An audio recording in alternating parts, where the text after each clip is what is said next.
Muy buenas, queridos amigos, y muy bienvenidos a Héroes de otro tiempo, la aventura de la historia en el vuelo de Antares. ¿Qué tal? ¿Cómo estáis? Espero que bien, espero que la vida os sonría, que la suerte os sea propicia y que tengáis esos minutos de siempre para compartir con nosotros y con el nuevo proyecto que hoy comenzamos.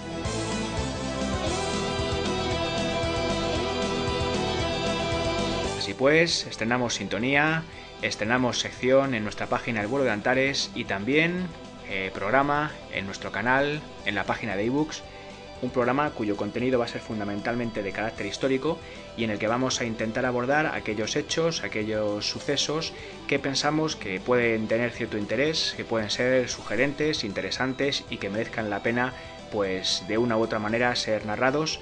Y también, por supuesto, hablaremos de personajes que nosotros pensamos que han tenido algo que aportar, algo valioso que aportar en esta labor, en esta lucha que los seres humanos siempre llevamos a cabo y tenemos por delante a la hora de alcanzar pues el conocimiento, de progresar, de mejorar y de conseguir que la humanidad sea más libre, más feliz y que en definitiva hayan contribuido a hacer de nosotros, del ser humano, pues algo un poco mejor.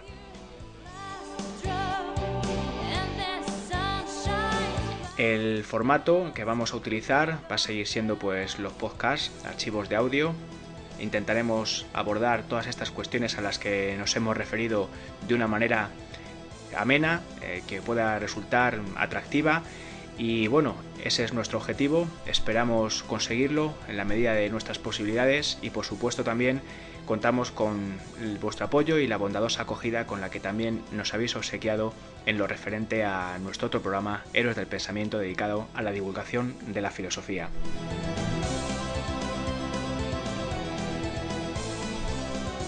En cualquier caso, sí queremos comentar que este nuevo proyecto que hoy empezamos es desde luego algo que hacemos con ilusión, con ganas, pero que va a ser difícil que podamos mantener con una cierta regularidad porque independientemente de que los archivos salgan mejor o peor o de que uno esté más o menos afortunado en su realización, lo que sí es cierto es que cada uno de ellos conlleva un trabajo importante y bueno, en ese sentido es difícil mantener un ritmo uniforme a la hora de publicar estos archivos, así que humildemente cuando tengamos alguno os lo ofreceremos, aunque es muy probable que entre uno y otro pues tenga que pasar bastante tiempo.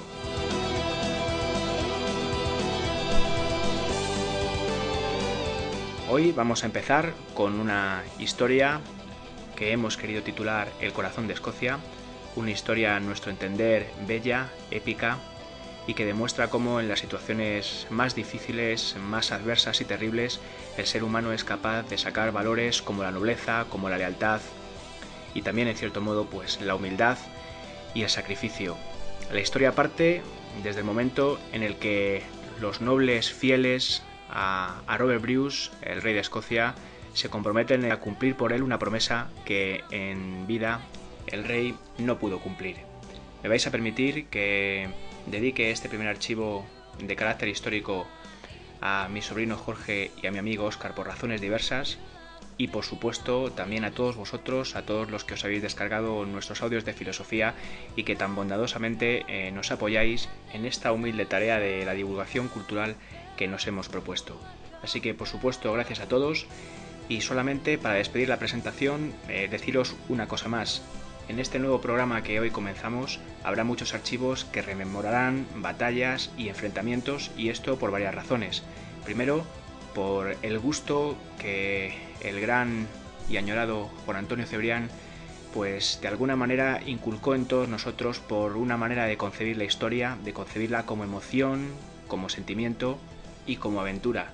También porque en situaciones tan terribles como son las batallas y enfrentamientos entre los seres humanos, como hemos dicho antes, se manifiesta que somos capaces de lo mejor, es decir, de demostrar valores como la lealtad, como el sacrificio, como la entrega, y eso es una cosa que también merece la pena ser destacada. Y por supuesto también porque, como decía Kant, las guerras y los enfrentamientos son una forma de solucionar los problemas que debe ser superada. Porque este es realmente el único ideario de nuestra página, es nuestra carta de presentación. Nosotros pensamos que tiene que llegar un día, que tiene que llegar un momento, que tiene que llegar un lugar en el que todas esas cosas que a los seres humanos nos separan sean absolutamente superadas. Tiene que llegar un momento en el que dejemos de mirarnos a nosotros mismos y todos juntos, una sola humanidad, emprendamos un camino distinto. Un camino que nos lleve a conquistar las estrellas y a extender este hecho increíble que es la conciencia humana a otros lugares del universo. Habrá que esperar mucho, será tarde, pero no lo dudéis, ese día llegará.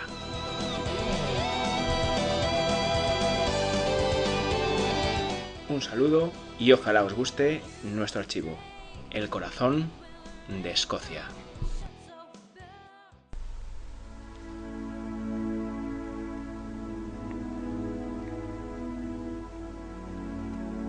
Junio de 1329. Residencia real de Cardross, Dumbarton. El rey, Robert Bruce I, el rey de Escocia, se muere. Su cuerpo, devorado y consumido por la lepra, está a punto de rendirse. Por eso, poco después del amanecer, pide confesión. En ese momento, su nieto Robert abandona la habitación donde yace el rey y comunica a los grandes de Escocia, comunica a los obispos, a los jefes de los clanes, que el rey reclama su presencia. Enseguida, llegan hasta él. Los vemos a su alrededor. Podemos ver a su hijo, el pequeño David, a su yerno, Walter Stuart, a Robert, su nieto, a su sobrino, el Lord de Moray, y a los jefes de los clanes, y a la cabeza de todos ellos, Sir James Douglas, su más valiente caballero, el caballero más fiel, el que siempre ha estado junto a él en los momentos más difíciles, en las batallas más duras, en las situaciones más adversas. El rey sabe que se muere, por eso quiere establecer unas disposiciones fundamentales para que el reino siga funcionando cuando él no esté, y nombra regente de Escocia al Lord de Moray. Asimismo, pide ser enterrado en la abadía benedictina de Dunfermline, junto a los otros reyes de Escocia. Por un momento queda en silencio, pero enseguida comunica a sus hombres que hay algo que le aflige, algo que le apena profundamente. Tal vez la salvación de su alma esté en peligro. El rey ha incumplido un juramento. Ante esta afirmación, los hombres que están a su lado se miran, sorprendidos, asombrados. No esperan algo así, no esperan oír algo así de los labios de su rey. Y sin embargo, así es. El rey prosigue su relato. Hace tiempo, juró ante Dios acudir a una cruzada contra los enemigos de Cristo.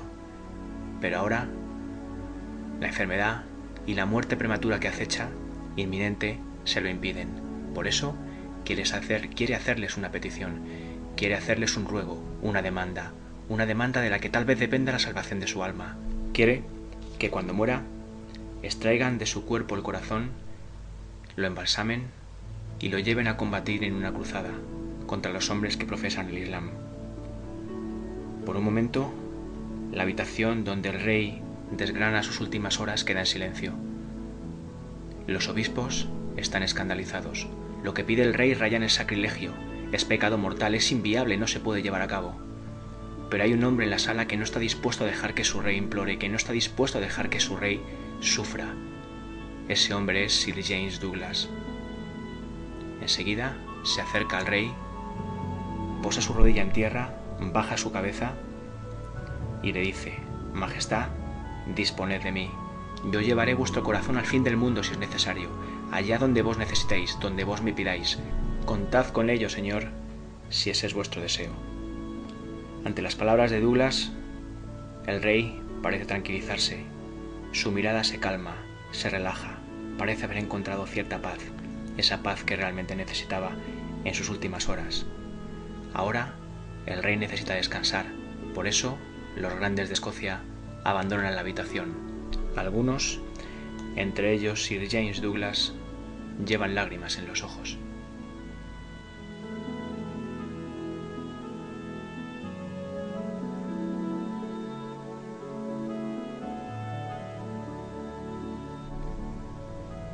Amanece. Apenas los primeros rayos del sol se filtran por la ventana de la habitación donde yace el rey. Ha sido una noche terrible para él, una noche de inconsciencia y delirio. Ahora, el físico judío que se encarga de la atención del rey le está examinando, pero se detiene más de la cuenta intentando encontrar sus funciones vitales. Al fin, admite que el rey no respira. Hace un gesto con la cabeza al Lord de Moray y éste se levanta y con lágrimas en los ojos sale a la cámara regia, a la antesala de la cámara regia, y con voz potente pero dolorida grita: «El rey ha muerto. ¡Viva el rey!».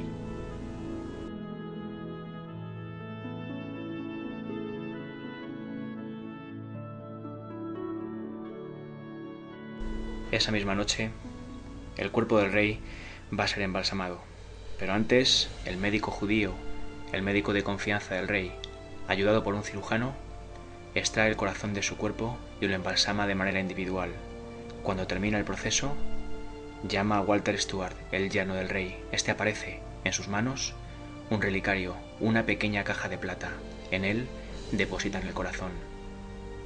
Walter Stuart cierra el relicario, cierra la caja de plata, hace un gesto de asentimiento al médico y abandona la sala. En su camino, al salir, le espera Sir James Douglas. De manera solemne tiende su mano, recoge el relicario y ese gesto es como un símbolo del testigo que ahora toma, que ahora asume. A él le corresponde llevar a cumplimiento el juramento del rey. De él depende la salvación de su alma. Es el compromiso que él ha adquirido. Es el compromiso que le toca cumplir. Durante 2 días, con sus noches, el féretro permanece en la sala capitular de Cardross. Multitud de escoceses desfilan por allí, tratando de rendir un homenaje a su rey. Todos caminan cabizbajos, en silencio, con la pena en el corazón, en el alma. Pero a la mañana del tercer día, el féretro parte en un carruaje hacia Dunfermline. Lo hace tirado por 4 alazanes, y a lo largo del recorrido y a ambas orillas de los caminos de Glasgow, Stirling y Calrose, millares de escoceses aguardan el paso del féretro, aguardan el paso con el cuerpo del rey. Todos ellos y tratando de rendir un último homenaje, intentando reconocer el valor de ese hombre que con su esfuerzo, con su lucha y con sacrificio les hizo liberarse de la tiranía de Inglaterra, les hizo acercarse, saborear por un momento la libertad. Por fin, al cabo de unas horas, encontramos que el carruaje llega a la abadía de Dunfermline. Allí, 6 capitanes lo bajan a hombros, caminan unos pasos y se detienen en la escalinata de la iglesia. Entonces, el sonido de la gaita desgarra el silencio tocando a tristeza, la misma que sienten miles de escoceses, que apiñados en torno a la abadía de Dunfermline despiden a su rey, todos juntos, más allá de clases, de linajes, hombro con hombro, corazón con corazón. Junto al féretro, los jefes de los clanes leales a Bruce, hombres curtidos en 1000 batallas, en 1000 peleas, hombres duros como el acero que empuñan. Sin embargo, ese día no pueden ocultar las lágrimas que enrojecen sus ojos, las lágrimas que enturbian su mirada. Hoy no exhiben orgullosos sus tartanes multicolores. Hoy todos son blancos y negros, el color del luto, el color de la tristeza. Nubes blancas, queridos amigos, corren veloces por el cielo de Escocia. Y tal vez a alguien entre la multitud se le ocurra pensar que pueden ser ellas las que se llevan el alma del rey lejos, muy lejos.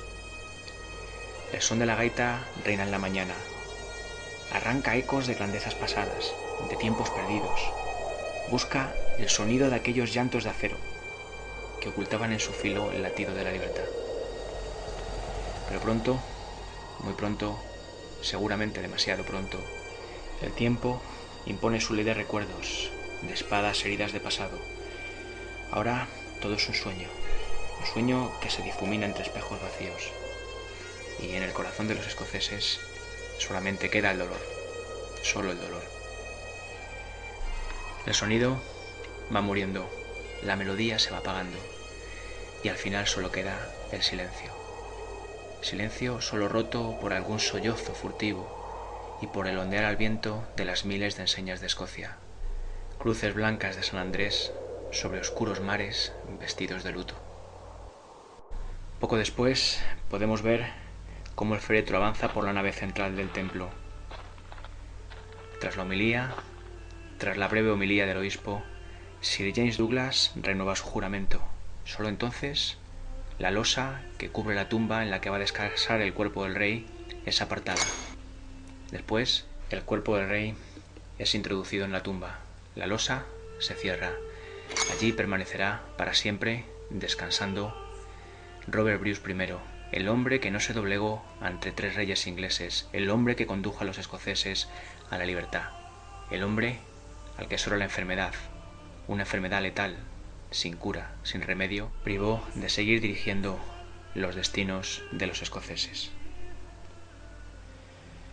Así pues, amigos, el rey ha muerto, pero ahora es necesario planificar la misión que ha comendado a sus hombres, esa misión que tiene que comandar su caballero más fiel, más noble, más valiente, más aguerrido, Sir James Douglas. Por eso, algunos días más tarde, podemos encontrarle departiendo, charlando junto al flamante regente de Escocia, el Lord de Moray. Tratan de ver cuál es el mejor destino, la mejor manera de emprender el camino y la tarea que tienen delante. El Lord de Moray aconseja a Sir James Douglas: es más fácil, más sencillo, tal vez incluso más seguro, hacer el camino por mar. Por tierra se tarda sin duda mucho más, es mucho más pesado, mucho más agotador para sus hombres. Por eso le aconseja, una y otra vez le insiste, que es mucho mejor hacer esa ruta, ese viaje por mar, circundar el reino de Hispania y desde allí, desde el abrigo de algunos de sus puertos del sur, decidir cuál va a ser el destino, dónde se va a llevar a cabo esa misión, dónde se va a llevar a cabo esa cruzada. Tierra Santa, tal vez Jerusalén, Armenia o incluso, quién sabe, por qué no, Aragón, Castilla, alguno de los lugares en los que la guerra esté presente, alguno de los lugares en los que la guerra sea inevitable. Los argumentos del regente de Escocia convencen a Sir James Douglas. Por eso, al final, se decide que el viaje se hará por mar. Sin duda, es lo más cómodo, es lo más rápido. Y así queda decidido.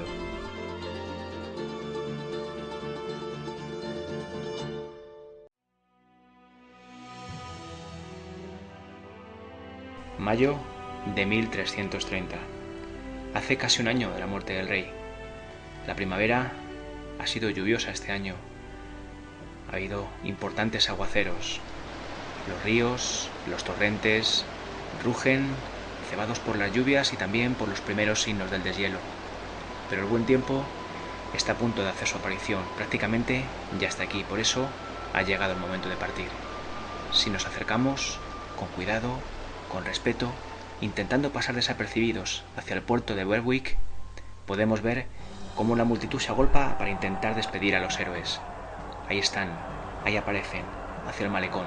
Al frente de ellos, Sir James Douglas, en su corcel, con su cadena de plata al cuello, esa cadena de la que pende el relicario, la pequeña caja de plata en la que se encuentra el corazón embalsamado del rey, ese que lleva la cruzada, ese que lleva para intentar cumplir el juramento que el rey en vida no pudo cumplir. La multitud está enardecida, absolutamente enfervorizada. Todos señalan a Sir James Douglas, saben que lleva el corazón del rey al cuello. Los escoceses están emocionados, asombrados, conmovidos. Poco a poco, los soldados, el pequeño ejército de Sir James, se va agrupando en torno a los estandartes y cerca del obispo. El obispo que va a celebrar una ceremonia en la que va a investir como cruzados a los soldados que se marchan con el corazón del rey, que se marchan con el corazón de Escocia. Se hace el silencio. Al principio aún se oyen algunas voces, pero muy poco después ya no se oye absolutamente nada. El silencio es absoluto. Tras la breve ceremonia, tras la breve homilía, impone un peto blanco con una cruz roja sobre los arneses de cada uno de los hombres. Ahí podemos ver, además de Sir James Douglas, John y William Sinclair, William Kate, los hermanos Logan, Robert y Sir William, y los valientes y valerosos soldados del clan del norte, los Mackay, los Abercrombie, los Mackenzie, todos emocionados, todos con lágrimas en los ojos, todos con la ilusión, con la esperanza en la mirada, tratando de llevar a cabo la última voluntad de su rey. El obispo se detiene especialmente con la enseña de Escocia, esa enseña que lleva 4 símbolos: la cruz blanca de San Andrés, los leones dorados, las llaves de San Pedro y la cruz. Los 4 símbolos que representan Escocia y la misión que conllevan, la misión que emprenden, la misión que van a llevar a cabo.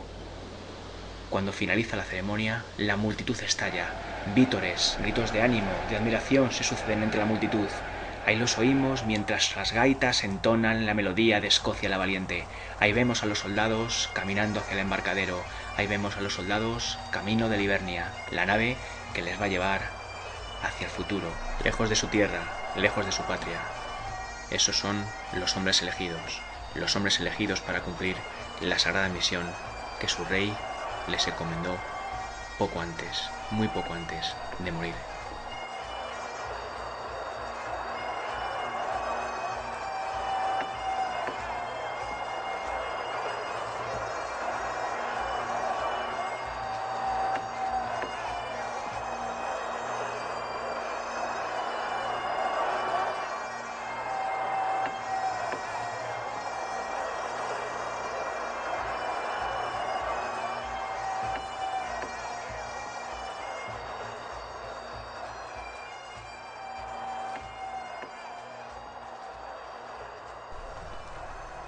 Pocos minutos después, el Livernia, la nave donde viajan nuestros héroes escoceses, parte para Flandes. Esa va a ser la primera escala en su viaje, ese viaje que les va a llevar muy lejos. Aún no saben exactamente dónde, pero en cualquier caso a cumplir esa misión que su rey les encomendó. Estamos en el 25 de mayo de 1330 y ahí puedes ver cómo la multitud agita los brazos, despidiendo a la nave. Poco a poco se va adentrando en el mar. Sobre su cubierta, un puñado de hombres que persiguen la gloria, que persiguen entrar en la leyenda de Escocia con su comportamiento, con su actitud, con su valentía. No pasa mucho tiempo y la nave se va perdiendo poco a poco en el horizonte, pero aún podemos ver cómo muchos escoceses en el puerto siguen agitando sus brazos, siguen deseando la mejor de las suertes a sus compatriotas que se marchan hacia el futuro más incierto.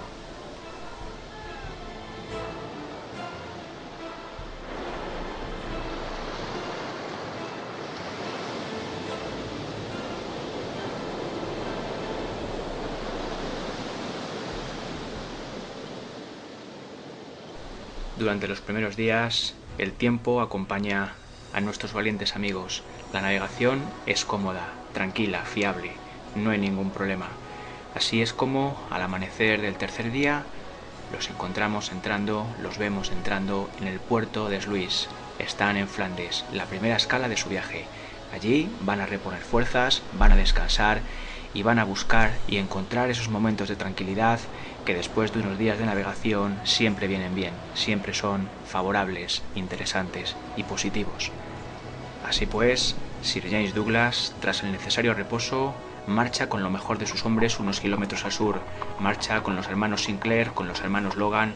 Allí les espera el Lord Guillermo Conde Dinau. Él se ha ofrecido a hacer de anfitrión en esta primera escala de los viajeros escoceses. Con él van a tratar cuestiones importantes, tal vez cuál va a ser el destino de la expedición escocesa. El Conde Dinau tiene experiencia en esas lides, ha participado en alguna cruzada y es posible que su opinión sea muy relevante e interesante para nuestros amigos.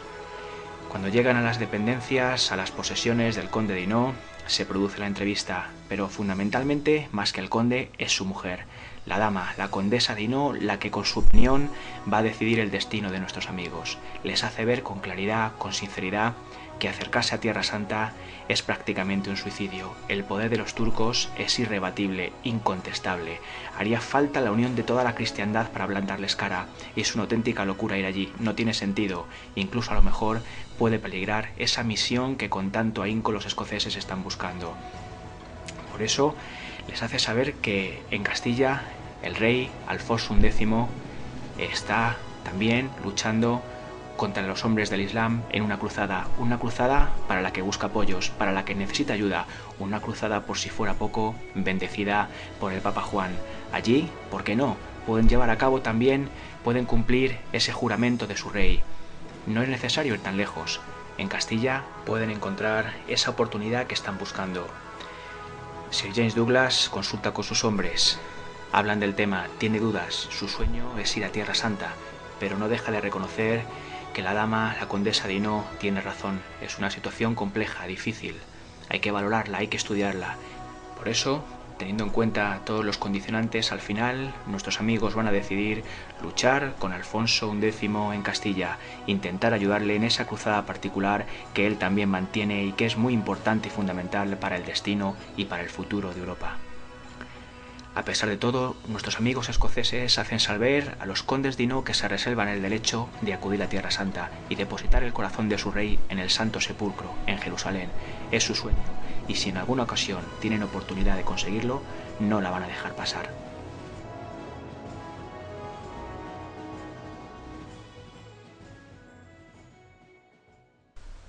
Han pasado algunos días, amigos, y ahí vemos otra vez a Livernia, levando anclas, saliendo, abandonando del embarcadero de Sluis. Su próximo destino, Brest, y después Sulac, un puerto muy frecuentado por peregrinos en sus viajes, en sus peregrinaciones. Sin embargo, cuando nuestros amigos abandonan la costa franca, empiezan los problemas. Tras abandonar la costa francesa, el tiempo está empeorando. Olas gruesas empiezan a mover la nave con cierto peligro. Los escoceses empiezan a sufrir. No están acostumbrados a viajar en barco y, por si fuera poco, la situación en la que están dando el tiempo no les ayuda, no les favorece para nada. Pero lo peor está aún por llegar. Al atardecer del segundo día de navegación y a varias leguas del Cabo de Peñas, el tiempo empeora considerablemente. Una borrasca se advierte, se adivina en el horizonte. El capitán pone en sobreaviso a los escoceses. Tal vez es posible, esperemos que así sea, la tempestad pase de largo y no haya ningún problema, pero también es necesario prepararse para lo peor. Es posible que esa borrasca que ya se acerca se cebe sobre ellos y les haga pasar unas horas que jamás olviden. Por eso, rápidamente se ponen manos a la obra. Todo lo que hay de valor en la cubierta, las armas, sus pertrechos, los bajan a la bodega donde están las caballerías. Hay que protegerse. Además, nuestros amigos se agarran fuertemente a los mástiles del barco porque es muy posible que empiecen los problemas. Y desgraciadamente, así va a ser. Un rayo, un trueno, un relámpago da comienzo a la odisea. Van a vivir las peores horas de su vida. Muy pronto las olas alcanzan varios metros. La nave se mueve absolutamente desbordada por la tempestad. El miedo empieza a arenar en el corazón de nuestros amigos. No quieren bajo ningún concepto morir allí. Sería una lástima, después de intentar llevar a cabo esa misión, que tuvieran que perecer en el mar. Como os digo, el miedo se instala en su alma. Empiezan a encomendarse a San Andrés y, por si fuera poco, cuanto más transcurre la tarde, el tiempo sigue empeorando. Parece imposible, pero las olas cada vez son más grandes. La nave cada vez está más a merced del viento, de la tempestad, de la lluvia. Todo en cubierta se está convirtiendo en un auténtico infierno. Pero aún queda lo peor. Cuando llega la noche, los truenos se multiplican, se suceden una y otra vez, sin parar, sin pausa. Los escoceses a esas alturas están ya convencidos de que van a morir, de que van a acabar allí sus días. El que más y el que menos se encomienda, reza y pide perdón por todos sus pecados. De repente, un crujido terrible, conmovedor. Un mástil con una parte de las velas cae al océano y con él un horroroso grito de un escudero que se precipita al océano. Cada vez, si es posible creerlo, la situación es más terrible. Al final, todos dan la misión por perdida. Todos saben que no va a ser posible llevarla a cabo.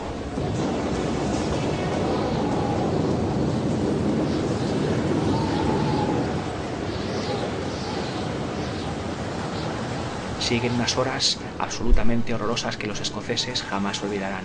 Pero milagrosamente, cuando empieza a amanecer, la situación sí, tal vez parece calmarse. Las olas son menos fuertes, menos poderosas. La nave empieza a ser controlada por el capitán y por su ayudante. Y al final, poco a poco, la situación se va tranquilizando. Los escoceses no pueden creerlo. Alguno prácticamente llora de alegría. Ha visto la muerte muy cerca. No es como en el campo de batalla. Allí se sienten de alguna manera que pueden controlar la situación. Aquí estaban absolutamente impotentes. No podían hacer nada. Pero por fin, la mar se va tranquilizando. Parece que el destino, o tal vez esas plegarias, esos rezos a San Andrés, el patrón de Escocia, les van a dar una oportunidad, les van a permitir seguir con su viaje, seguir con su misión. Es de esa manera, queridos amigos, como tras el mediodía ganan el cabo Ortegal y poco después el cabo Prior, ya cerca de La Coruña. Un poco más tarde están entrando en el puerto de Oparrote y los escoceses una y otra vez dan gracias a Dios por haber salvado la vida y poder continuar con su misión. Allí está la Torre de Hércules, pueden contemplarla en toda su belleza. Más allá, hacia el oeste, el enigma, el misterio, pero también, ¿por qué no?, también la aventura. Están en el fin del mundo, están en Finisterra. Enseguida los vemos desembarcando. Los escoceses tienen ganas de abandonar el barco, necesitan sentir tierra firme bajo sus pies, necesitan descansar. Ahora sí que los momentos de calma son absolutamente necesarios y fundamentales para que sigan con el ánimo, para que sigan con esas ganas de cumplir su misión. Se van a instalar en un monasterio cercano a la zona, que ya se ha recibido antes de que partieran de Escocia a recibirles y a ser un lugar en el que puedan descansar. Pero apenas si los escoceses han terminado de instalarse, cuando los lugareños les insisten en la necesidad de ir a peregrinar a Santiago de Compostela, a la tumba del apóstol Santiago. Piensan los lugareños que con ir hasta allí incluso no es necesario que combatan en ninguna cruzada, que el alma del rey quedará suficientemente salvada, pues tal es el poder del apóstol. Los escoceses se lo piensan, realmente les apetece, pero Sir James tiene prisa, necesita dar cumplimiento a esa misión cuanto antes para que su alma, para que su conciencia quede tranquila. En cualquier caso, hay algo que juega a favor de la peregrinación. Hibernia, la nave, está dañada y se necesita repararla. Entonces Sir James se dirige al capitán del barco y le pregunta que cuánto tiempo necesita. Entonces el capitán le comenta al noble, al conde, a Sir James el bueno, Sir James Douglas, que tal vez poco más de una semana.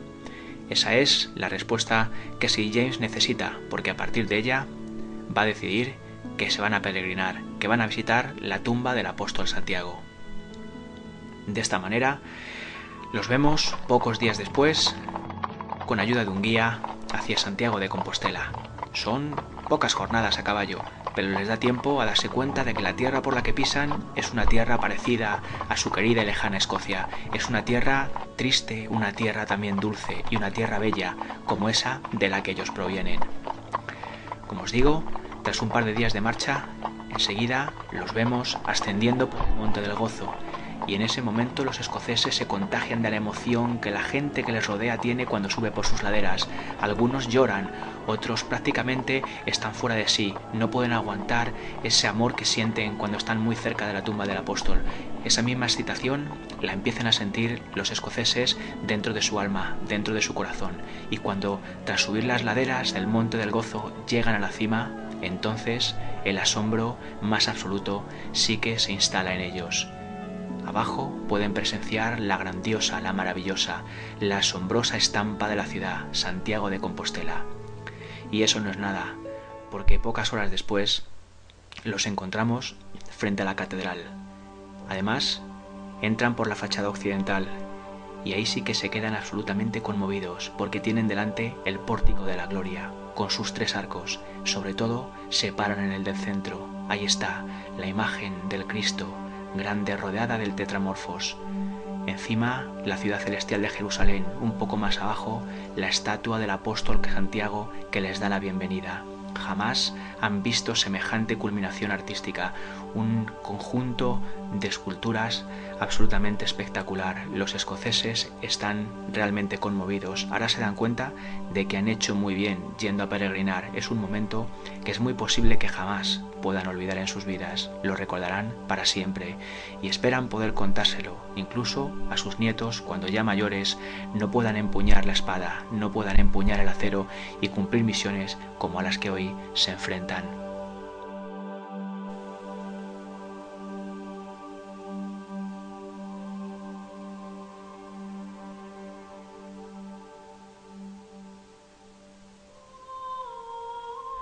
Ahí los tenemos, caminando por la nave central, caminando hacia el altar mayor.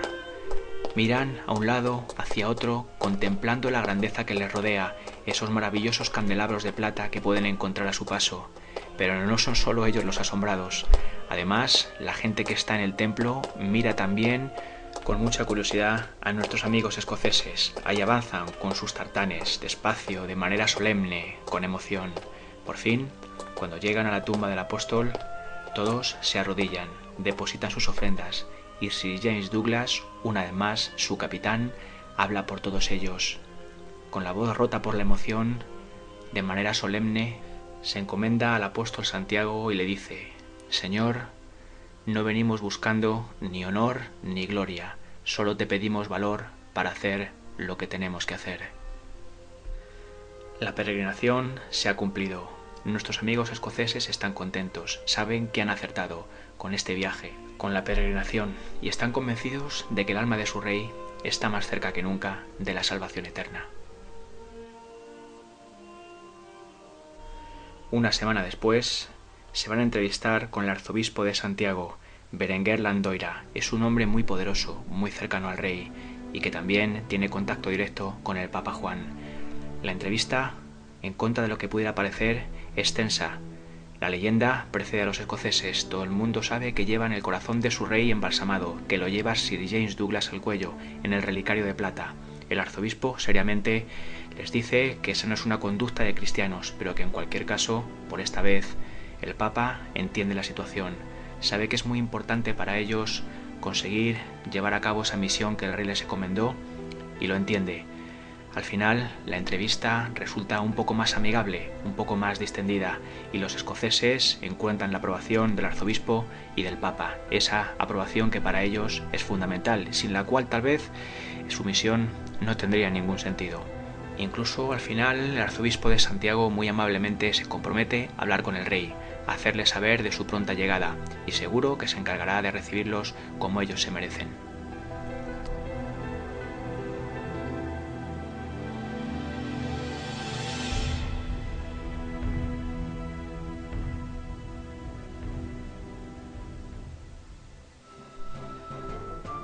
Julio de 1330.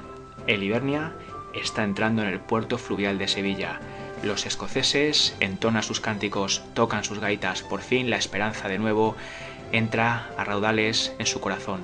Por fin ven más cerca que su misión puede ser cumplida.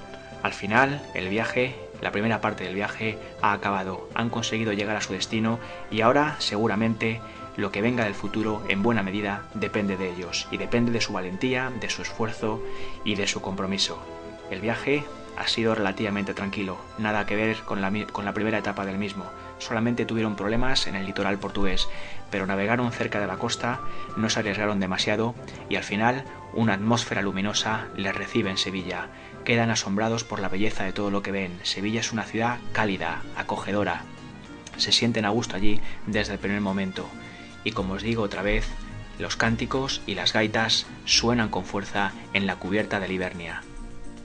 Tras la maniobra de desembarco, nuestros amigos ponen pie a tierra y allí, en Sevilla, van a permanecer algo más de una semana. Una semana que van a utilizar en relajarse, en reponer fuerzas, en conocer la ciudad, en conocer el ardor de sus mujeres, la calidez de los habitantes de Sevilla. Pasean por sus calles, por sus plazas, se empapan, disfrutan de la belleza de la ciudad. Pero al final, una mañana, un grupo de jinetes, un grupo de valerosos jinetes, se acerca a galope al embarcadero donde está el Hibernia. Es un grupo numeroso, al menos una veintena de jinetes. Enseguida, Sir James Douglas baja a recibirlos. Parecen hombres rudos, hombres curtidos. Portan la enseña de Castilla, el torreón dorado sobre campo bermejo y, por supuesto, el león rojo sobre campo blanco. Sir James Douglas y sus hombres tienen ante ellos a Juan Fernández de Mendoza, embajador de Su Majestad el Rey Alfonso X. Las presentaciones son solemnes, ambos contingentes se admiran, se respetan, incluso se miden con la mirada.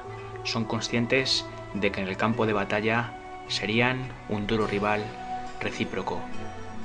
Tras las presentaciones formales, al mismo tiempo, y aunque a grandes rasgos, les informa de la naturaleza de la batalla que se va a vivir dentro de pocos días. Se trata de conquistar la fortaleza de Teba, un encuadre estratégico fundamental en las aspiraciones políticas del Reino de Castilla.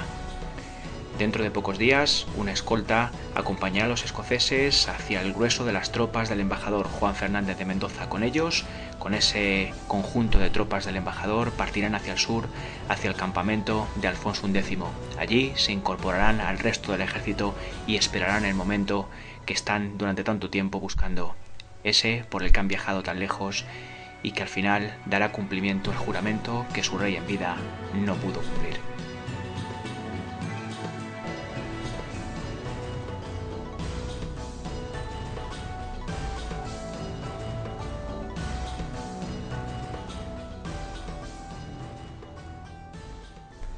Aún permanecerán 2 semanas más en Sevilla, pero una mañana 2 soldados del ejército de Juan Pérez de Mendoza se presentan en el campamento de los escoceses. Su misión, conducirlos hasta el grueso de las fuerzas del pequeño ejército del embajador para partir después hacia el campamento del rey Alfonso de Castilla.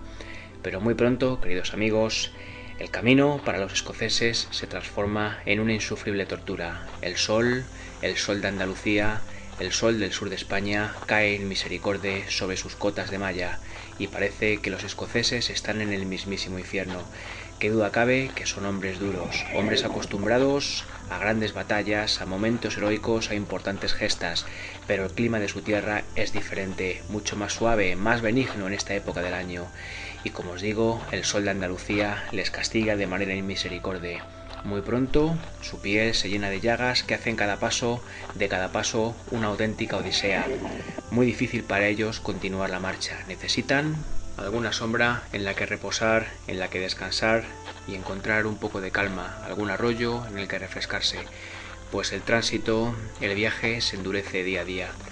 Pero al fin, después de algunas jornadas más de camino, el 1 de agosto de 1330 divisan a lo lejos el campamento del rey Alfonso de Castilla. Entonces los escoceses deciden descansar definitivamente por un tiempo. Se van a decentar a la orilla de un pequeño arroyo que pasa por la zona. Se ponen sus mejores galas y así los podemos ver un par de horas después entrando en el campamento del rey. Avanzan por la travesía central y a ambos lados se encuentran con un mar de tiendas, de voces, de multitud de gente que se dedica a las actividades más diversas. Vemos cómo los soldados preparan sus armas, sus bagajes, sus pertrechos. Vemos otras personas, sobre todo los escuderos, cómo atienden a los animales. Algunos incluso intentan vender todo tipo de productos a los soldados. En definitiva, un abigarrado conjunto de gentes, de voces, de acciones que desde luego impresionan a los escoceses. Ahí van, los vemos avanzando, como os digo, por la travesía central, orgullosos en sus corceles, luciendo los tartanes multicolores que representan a cada clan, el de Douglas, Mackenzie, Abercrombie, Sinclair, todos ellos. Los castellanos están también sorprendidos. Ven el paso de los escoceses, orgullosos, dejan sus tareas y les contemplan. Sin duda, valoran su estampa, serían recios enemigos en el campo de batalla y se alegran de poder contar con ellos en este próximo enfrentamiento que van a tener contra los guerreros nazaríes. Es evidente que van a ser de una gran ayuda. Siguen avanzando por el campamento y allí al final de la calzada, allí está el pabellón real. Se alza con su estandarte plateado, la cruz y el pendón bermejo de Castilla. Conforme se acercan al pabellón real, nuestros amigos escoceses sienten la tensión, sienten un poco la angustia, la preocupación. No en vano van a estar ahora mismo frente a un rey, y eso es algo que no ocurre todos los días. Unos metros más adelante, bajan de sus caballos y el palafronero real les recibe. Enseguida va a anunciar su presencia. Pasan y entonces Alfonso de Castilla aparece frente a ellos. Los escoceses, el primero de ellos, Sir James Douglas, ponen rodilla en tierra, reconociendo su obediencia, reconociendo la presencia de un rey ante ellos. Pero el joven monarca de Castilla parece un hombre sencillo, no parece orgulloso, no hay soberbia en sus ojos ni en su mirada. Rápidamente se acerca, levanta a los escoceses y les hace saber que se encuentra muy orgulloso y muy feliz de su presencia en el ejército que él dirige. Sabe que van a ser grandes aliados, la leyenda no en vano les precede. Todo el mundo sabe que traen el corazón de su rey a la cruzada, a luchar a favor con el reino de Castilla, y desde luego el rey se siente muy halagado con su presencia. No solamente eso, sino que además promete a los escoceses que Sir James Douglas va a ser el adalid de las huestes extranjeras en la batalla. Es un gran honor. Los escoceses se sienten realmente halagados. No se esperaban un recibimiento tan provechoso, tan acogedor, tan cálido y tan simpático por parte del monarca de Castilla. Aún permanecen con él departiendo unos minutos más. Sacan las cartas que traen del Lord de Moray, el regente de Escocia, para su majestad el rey Alfonso X de Castilla. Enseguida, poco después, ilusionados, contentos, se despiden del monarca, y entonces es cuando tienen la oportunidad de contemplar el inmenso ejército que a su alrededor acampa y se extiende. Así, a primera vista, calculan que tienen delante unos 4.000 jinetes, 1.000 ballesteros, 5.000 peones. Es un ejército asombroso. Muy posiblemente los escoceses nunca han visto uno similar. Sin duda, las fuerzas de Castilla son poderosas, muy poderosas, queridos amigos. Al día siguiente, ese ejército marcha hacia Teba, hacia la fortaleza de Teba. La batalla se acerca, la pueden sentir. Su instinto de guerreros, de soldados, les dice que pronto tendrá lugar, que no tendrán que esperar mucho más para que el momento culminante por fin se lleve a cabo. 7 de agosto del año 1320. Antes del amanecer, el ejército de Castilla se pone en camino. Es necesario madrugar. Los soldados tienen que preparar sus armas, sus cotas de malla, los escuderos, alimentar a los caballos y, en definitiva, es muy difícil mover un ejército de más de 10.000 hombres. Por eso, cuando aún era noche cerrada, han partido. A la luz de las antorchas han caminado unas decenas de kilómetros y es ahora cuando ya las primeras luces del amanecer se deslizan por el horizonte, cuando los rayos del sol se enseñorean en el cielo de Málaga, cuando se recorta la silueta de la fortaleza de Teba. Su conquista no solamente es una cuestión estratégica, sino también de honor. Se ha convertido en una cuestión de honor para el ejército castellano. En poco tiempo, a orillas del Guadalteba, emergen un mar de tiendas que los escoceses consideran absolutamente asombroso y además se van disponiendo de manera estratégica. En una primera línea, las milicias de Castilla. Tras ellos, entre salas, la caballería del rey, los regimientos de las órdenes militares y, por último, el contingente de fuerzas extranjeras. Todos rodean la fortaleza de Teba. El asedio ha comenzado. El miedo se va a instalar entre los habitantes, entre las personas que están ocupando esa fortaleza.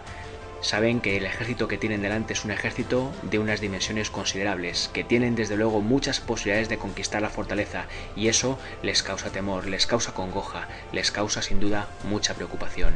Así vamos a pasar la primera noche. Desde luego, con la tensión ya en el ambiente, una primera noche en la que los sitiadores esperan pacientemente a que llegue su oportunidad, pero saben que las cosas no van a ser tan fáciles y hay que estar preparado para momentos más difíciles. Estos momentos no van a tardar en llegar. Justo al amanecer del día siguiente, unos gritos de algarabía, de euforia, de alegría, salen desde la fortaleza de Teba. Los castellanos rápidamente se ponen en pie, observan el horizonte y ahí está, efectivamente, es Odmin con su ejército. Un espectacular ejército se acerca en dirección a la fortaleza de Teba. 6.000 jinetes, 2.000 arqueros, todos con sus capas verdes, con sus turbantes blancos. Es un mar verde de destrucción que se cierne y que se acerca poco a poco a los cristianos. Saben perfectamente que les van a poner las cosas muy difíciles. La batalla va a ser mucho más dura de lo que en un principio pudiera parecer. Odmin, con su ejército, acampa a una distancia prudencial y poco a poco cae la tarde y al final llega la noche. En ninguno de los dos campamentos se puede conciliar el sueño. Hay nerviosismo, hay tensión, el conflicto es inminente, todo el mundo lo adivina y el que más y el que menos tiene una situación suficientemente tensa como para no poder descansar. En cualquier caso, las escaramuzas van a empezar mucho antes de lo previsto. A la mañana siguiente, poco después del amanecer, un conjunto de guerreros nazaríes montan en sus caballos veloces como el viento y cruzan rápido por las líneas castellanas que están al lado del río. Los acribillan a flechazos. Muchos guerreros cristianos mueren en ese embiste, pero pronto la respuesta del ejército de Fernando no se hace esperar. Un inmenso ingenio de madera, una catapulta enorme, se va acercando a la muralla de la fortaleza. Desde allí empieza a lanzar piedras de gran tamaño. Los sitiados empiezan a sufrir, las murallas sufren los impactos de los inmensos proyectiles y la situación de los hombres que defienden la fortaleza empieza a ser muy comprometida. Pero la luz del sol, poco a poco, empieza a declinar Eso significa que cae la noche y es necesario suspender ese asedio, ese ataque contra la fortaleza de Teba. Así pues, ha caído la noche y todo el mundo intenta recobrar fuerzas, intenta descansar para el día siguiente. Se adivina, qué duda cabe, peligroso. Se adivina un futuro incierto. Los dos ejércitos son poderosos, los dos ejércitos tienen posibilidad de victoria. El día va a ser complicado y difícil. Y así es, porque nada más amanecer, otro ataque por sorpresa de los guerreros nazaríes va a poner en jaque al ejército cristiano. En esta ocasión son hombres desde dentro de la fortaleza de Teba. Han salido por sorpresa, han quemado la catapulta, la han prendido fuego y están cercando a la patrulla castellana que la custodiaba. La están haciendo pasar por serios apuros. Enseguida, en el campamento castellano se da la voz de alarma. Todo el mundo puede ver la columna de humo que sale de la catapulta. Y no solo eso, también aprecian las dificultades que tienen los castellanos para contener el empuje musulmán. Rápido, todo el mundo intenta ponerse en orden de batalla. Los escuderos, a marchas forzadas, preparan a los caballos. Los caballeros, sus armas, sus armaduras. Intentan estar listos para el combate a la mayor brevedad posible. Ese flanco tiene que ser defendido por los templarios y por los guerreros escoceses. Los templarios, con una premura asombrosa, se han puesto casi prácticamente ya en orden de batalla. Están preparados, ahí están, con sus mantos blancos y su cruz roja. Los escoceses los miran con cierta admiración. Ellos también están terminando de prepararse. Ahora solo falta la orden del alférez del rey. Tienen que ver esa bandera real cruzando el viento que dé la señal, que dé la quiescencia para empezar el ataque. Sir James Douglas mira a su izquierda, observa a los templarios, admira su sangre fría, ni un gesto prácticamente en su rostro. Saben que son hombres totalmente curtidos en 1000 batallas, hombres que no dan muestra del mayor nerviosismo, de ningún tipo de miedo, de ningún tipo de sentimiento. Simplemente se van a limitar a cumplir con su trabajo, con lo que es su oficio, con lo que saben hacer, la guerra, la lucha, la batalla. Los escoceses, por el contrario, están nerviosos. Les cuesta controlar a sus caballos, sienten la tensión, el nerviosismo, la excitación de la batalla en sus venas. Desearían cargar ya, pero aún es temprano. La señal del alférez del rey no ha llegado y es preciso mantenerse aún a la espera. Sin embargo, esa oportunidad va a llegar muy pronto. Ahí está Sir James Douglas, mirando a la izquierda, los templarios, a la derecha, sus hombres. El que más cerca está, William Sinclair, pero reconoce a todos ellos, sabe que si es necesario van a dar la vida con él por esa misión a la que se han comprometido hace mucho tiempo. El ejército cristiano está ya prácticamente organizado y entonces, ahí está, la bandera cruza el viento. Sir James Douglas vuelve a mirar hacia la derecha, buscando a sus hombres. Tiene tiempo de bajar la cabeza en señal de asentimiento, en señal de agradecimiento. El hombre que más cerca está, William Sinclair, le responde al saludo, pero ya no hay tiempo para más, porque entonces, en un momento, apenas sin darse cuenta, cabalgan hacia el infierno. Allá van, escoceses y templarios caen contra el contingente nazarí con extremada violencia, con una brutalidad absoluta. En un primer momento, muchos escudos de los guerreros musulmanes saltan hechos pedazos, añicos. Estos han perdido su posición de ataque. La patrulla castellana, que tantos apuros estaba pasando, por fin se ve aliviada en su delicada situación. Pero ahora, los guerreros musulmanes no pueden hacer otra cosa que pasar a la defensiva. Necesitan reagruparse. Empiezan a hacer el terreno poco a poco, pero de manera ordenada. En un principio tratan de cerrar sus filas, de encontrar una salida. Siguen retrocediendo, intentando no caer en el caos, no caer en la huida descontrolada, porque eso saben que significaría el final de sus vidas. Así pues, cubriéndose unos a otros, tremendamente juntos, van ganando poco a poco ese resquicio por el que a primera hora de la mañana han salido de la muralla de Teba. Es absolutamente necesario regresar, porque cada vez llegan más soldados cristianos y su situación, la situación del contingente nazarí, es prácticamente desesperada. Uno a uno, los supervivientes van entrando por ese pequeño portillo, por esa pequeña falsa puerta que existe en la muralla. Al final, muchos de ellos logran ponerse a salvo. Y en ese momento, en cuanto que se cierra esa puerta, ese pequeño portillo, desde arriba, inmediatamente, desde la parte superior de la fortaleza de Teba, empiezan a llover sobre los cristianos todo tipo de objetos. Enormes piedras, una lluvia de flechas, aceite hirviendo. Rápidamente saben que su situación allí ya no tiene sentido. A la mayor brevedad, en cuanto que les es posible, se organizan y vuelven grupas, intentando ponerse a salvo, intentando defender su integridad. Allí su misión está cumplida. La catapulta no tiene solución y han podido rescatar, han podido salvar de una muerte segura a unos cuantos guerreros castellanos que estaban a punto de fenecer antes de su llegada. Así pues, como os digo, amigos, vuelven grupas y a uña de caballo huyen rápidamente hacia el abrigo, hacia el cobijo del campamento cristiano. Ha sido un primer encuentro, una primera escaramuza, pero que ya nos sirve para entender la dureza de la batalla, sirve para entender que la victoria no va a estar clara para ninguno de los dos bandos. Va a ser necesario sufrir mucho, pelear con ahínco, con coraje, con valor. La fortaleza de Teba es un hueso duro de roer. A partir de ahí, el ardor guerrero de ambos ejércitos se va a enfriar momentáneamente. Van a calibrar posiciones, situaciones, posibilidades. Por eso, durante 3 semanas se va a prolongar el asedio a Teba sin que se produzca ningún movimiento por parte de los dos ejércitos. Son 3 semanas que a los soldados de ambos ejércitos se les antojan eternas. Poco a poco, la tensión, el nerviosismo va haciendo fuerza cada vez más en esos campamentos, tanto en el cristiano como en el de los guerreros nazaríes. Un día, una mañana, Sir James Douglas es llamado al pabellón real. Va con los otros lugartenientes, con los otros jefes. Se tiene que tratar algo de cierta importancia, algo fundamental para el desarrollo de la batalla y el desarrollo de la guerra. Cuando llega allí, Sir James Douglas es informado de la situación. Tras 3 semanas, los espías castellanos están en condiciones de informar y de advertir que hay disensiones en el ejército musulmán, hay disensiones entre los caballeros nazaríes. Necesariamente, algunos optan por luchar cuanto antes, no pueden aguantar más, no están dispuestos a esperar ni un segundo. Por eso, saben, son conscientes de que la batalla definitiva, ahora ya sí, no tiene vuelta atrás. Prácticamente ha llegado el momento. Sir James Douglas sale de la tienda real, llega hasta sus hombres y le comunica la noticia. Poco a poco, como un reguero de pólvora, la noticia corre por todo el campamento. La batalla es inminente. Estamos a 24 de agosto de 1330. Pero hay una mala noticia. 500 caballeros templarios van a abandonar el campamento al día siguiente. Su rey, el rey de Portugal, los reclama. ¿La razón? El rey de Portugal no tiene buenas relaciones con Alfonso de Castilla. De hecho, Alfonso es su yerno, y sus aventuras amorosas hacen que el rey piense que su hija está siendo humillada. Por eso, y pasado un tiempo prudencial, ha decidido que los templarios regresen a casa.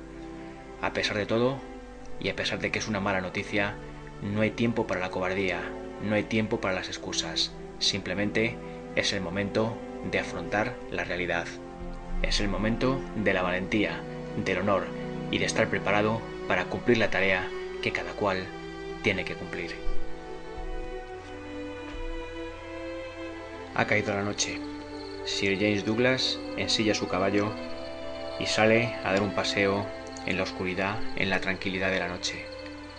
Necesita un rato de soledad. Hay una sensación que le oprime. Es una sensación extraña. No la ha sentido en demasiadas ocasiones, pero esta vez claramente palpita, surge dentro de él. Contempla el cielo, mira las estrellas. No siente miedo, es una sensación distinta, una sensación de nostalgia. Un echar de menos su tierra, el cielo de Escocia, sus valles, sus verdes prados, sus rugientes ríos. De repente aparece ante él la idea de que tal vez no pueda contemplar nunca más su tierra natal.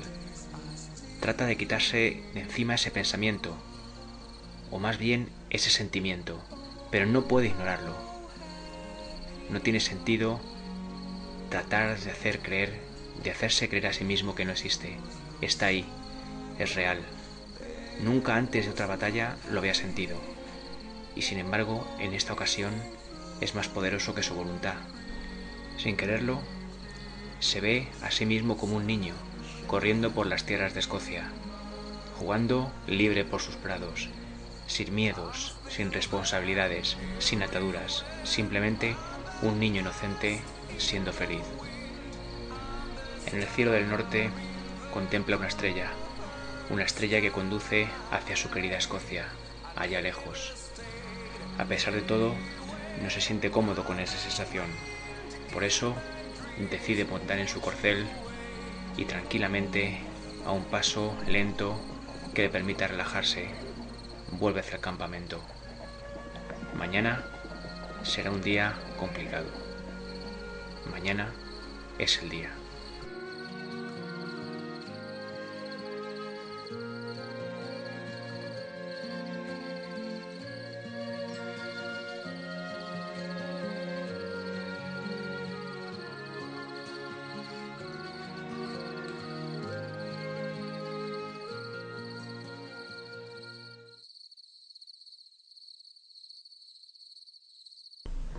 ...25 de agosto de 1330...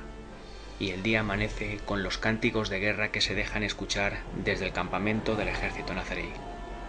Los castellanos, poco a poco, se ponen en marcha, empiezan a preparar sus armas, sus armaduras, sus corceles. Se reúnen en torno a los estandartes, donde los tres arzobispos, el de Toledo, el de Santiago y el de Sevilla, les van a dar su bendición. En el campamento reina un silencio absoluto, conmovedor.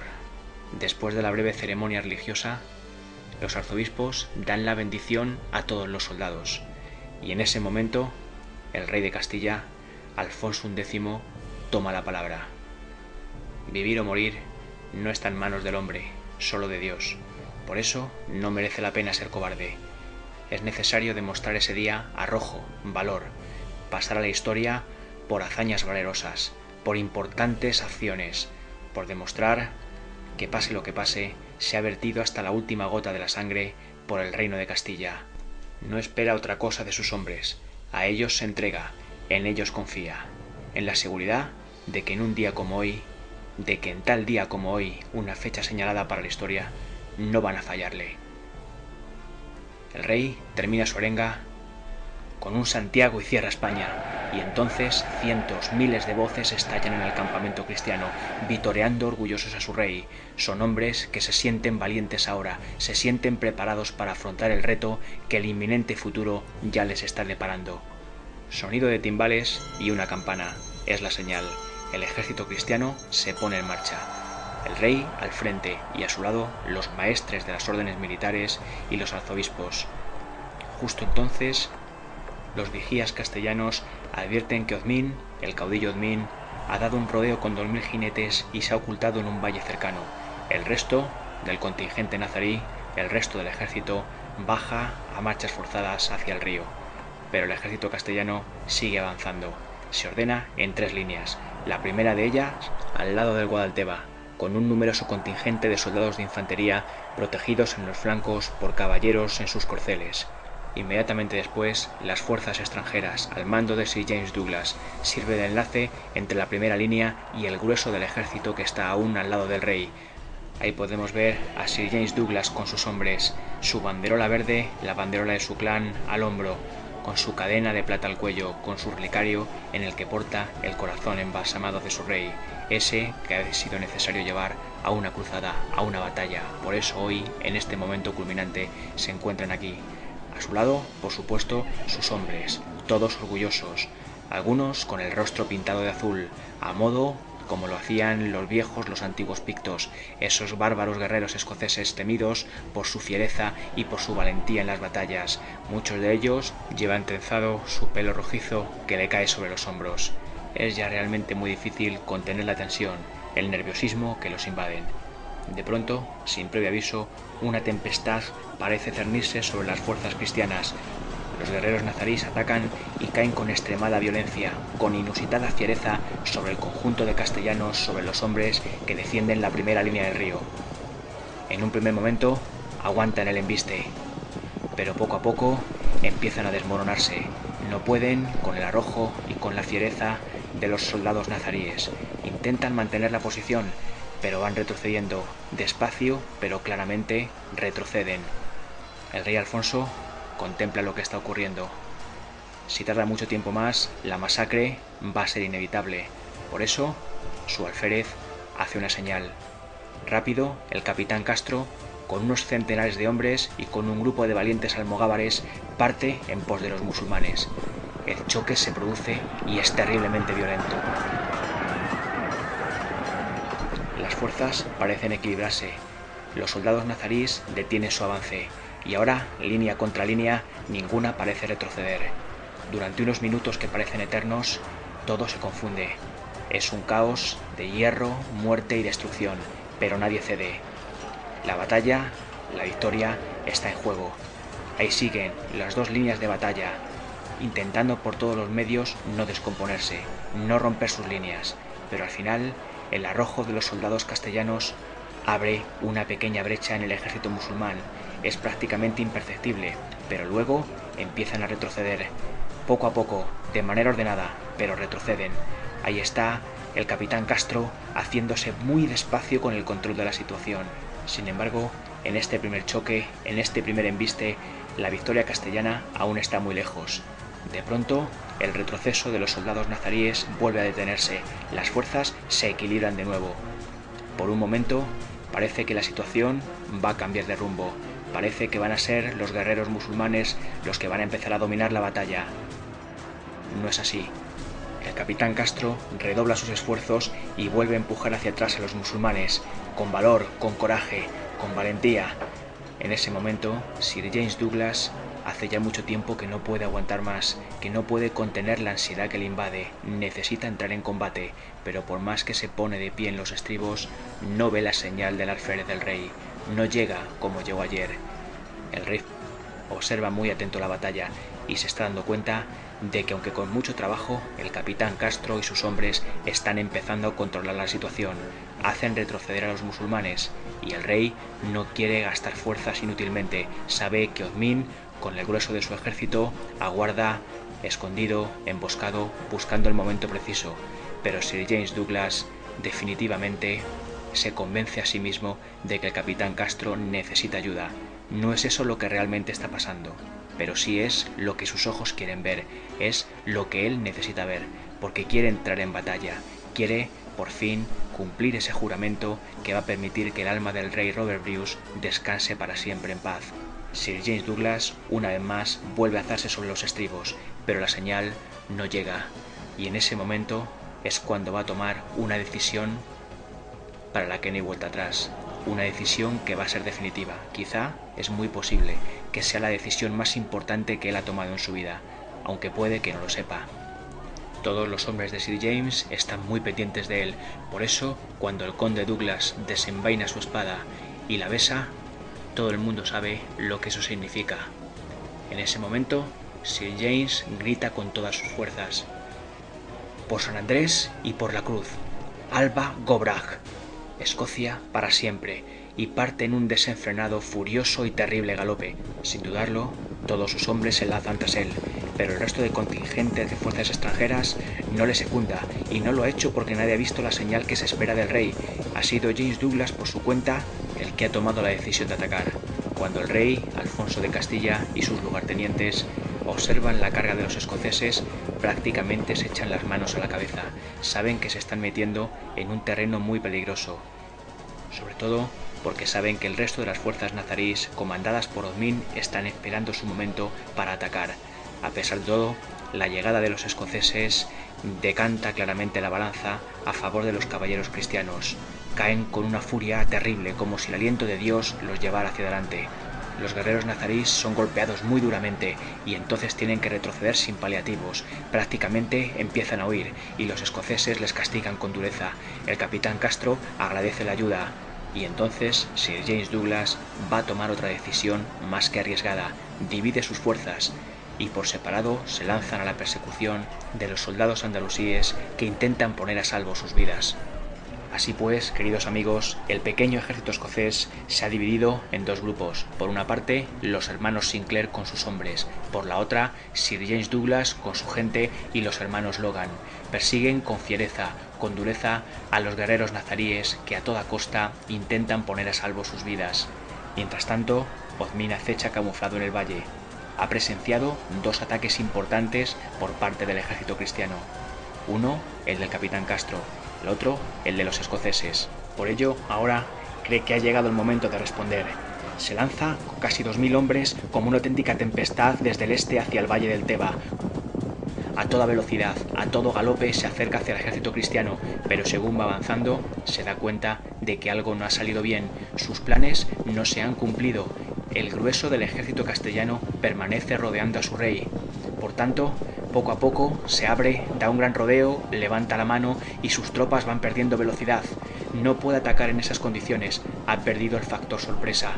Por ello, da media vuelta y decide regresar. Sus hombres le siguen, pero los escoceses han continuado avanzando en su persecución a los guerreros nazaríes del primer contingente que ahora están huyendo.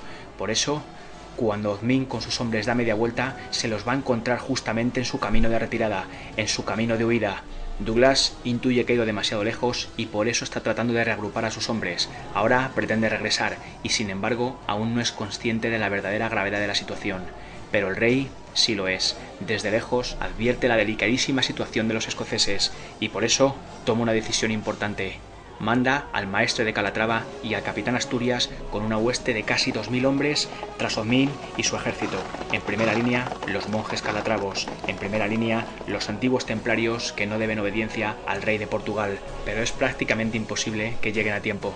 Douglas sigue intentando agrupar a sus hombres y entonces el ruido le sobresalta. Gira la cabeza y se da cuenta, advierte la terrible visión que tiene ante sus ojos. Una tempestad, un huracán absoluto de muerte y devastación se cierne sobre ellos.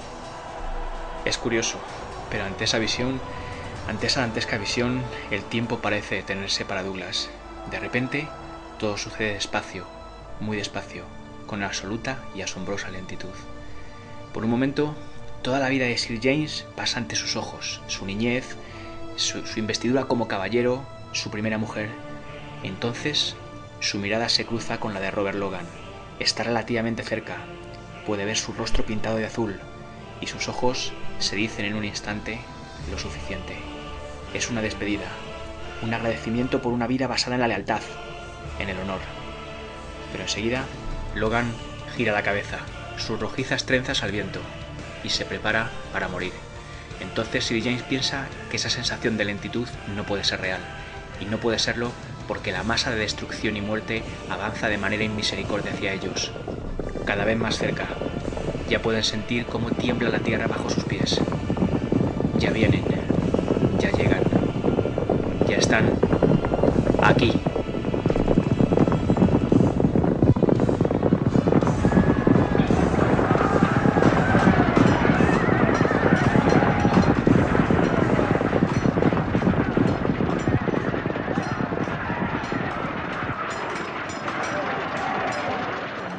Los hermanos Sinclair, con su gente, junto con los hombres de los clanes del norte, son los primeros en ser rodeados. Intentan defenderse, pero al final la marea los engulle arrasando todo a su paso.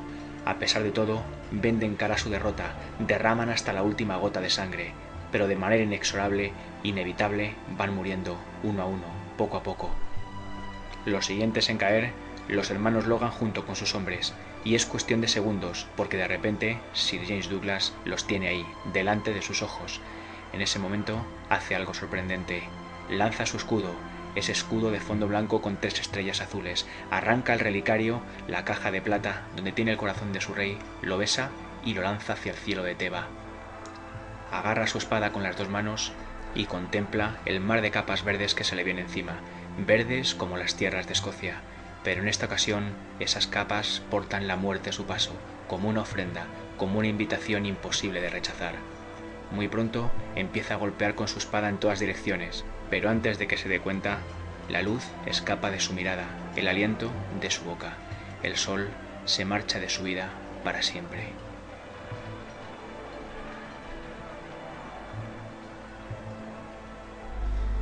Y es que, de repente, la niebla lo cubre todo. Es una niebla con olor a mar y a horizonte. James camina por ella, desorientado, como perdido. Pero poco a poco, la niebla empieza a levantar, y entonces puede verse a sí mismo caminando por los verdes prados de Lanarkshire. Allá, en su lejana Escocia. Más adelante, distingue la figura de una mujer. Está vestida de blanco y brilla como el sol. A medida que se aproxima, puede distinguir a su madre, Elizabeth. Pero está diferente. Es joven y bonita, tal y como la recuerda cuando era un niño, con su hermoso pelo negro cayéndole sobre los hombros. Su madre le tiende la mano, le llama, y entonces él, con la inocencia de un niño, va en busca de sus brazos. Ya no tiene nada que temer.